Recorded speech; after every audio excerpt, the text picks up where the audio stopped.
de l'INSP représentant le directeur général. INSP, c'est quoi? L'Institut national d'ingénierie clinique et du numérique de la santé.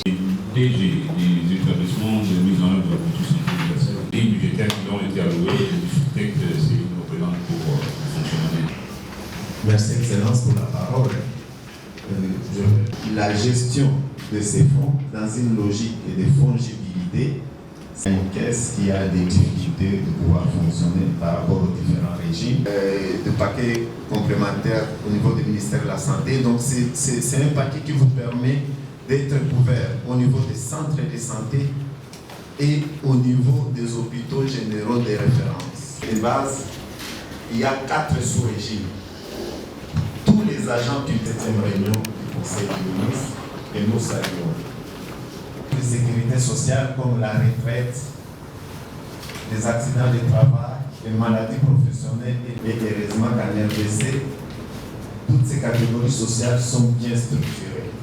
Et c'est là aussi que nous saluons l'initiative de son Excellence le coordonnateur pour la reprise de ces réunions de coordination. Aujourd'hui, vous avez fait une réunion avec les passagers, les secrétaires généraux des différents ministères de votre secteur. Peut-on savoir en 2-3 mots de quoi il était question exactement? Alors, aujourd'hui, nous avons eu une rencontre, comme vous l'avez dit, avec les directeurs généraux des établissements de facilitation et de mise en œuvre de la politique santé universelle, ainsi que les secrétaires généraux de différents ministères sectoriels avec lesquels nous travaillons dans le cadre de la politique santé universelle. Comme vous savez, c'est assez sûr, c'est un concept multisectoriel et quand nous travaillons, nous invitons tous les secteurs à venir contribuer au travail que nous faisons. Aujourd'hui, nous avons essentiellement discuté du budget qui a été alloué à la politique santé universelle de façon générale. Et là, je parle du budget qui est attribué aux établissements de facilitation, mais aussi dans le cadre de la gratuité de l'accouchement. Et nous nous sommes rendus compte de certaines insuffisances par rapport à ce budget que nous allons essayer de résoudre ensemble avec toutes les parties prenantes. Et qu'est-ce qu'on peut retenir en termes d'action? En termes d'action, nous avons décidé de mettre en place une commission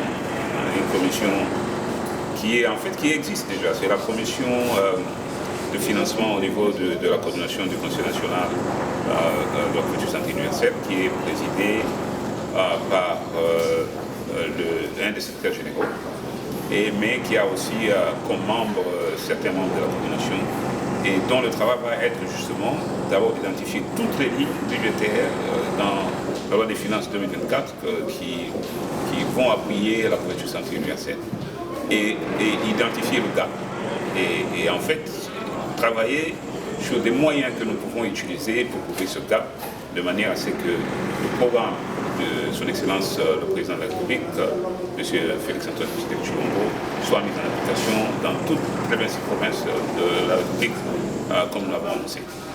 Merci beaucoup.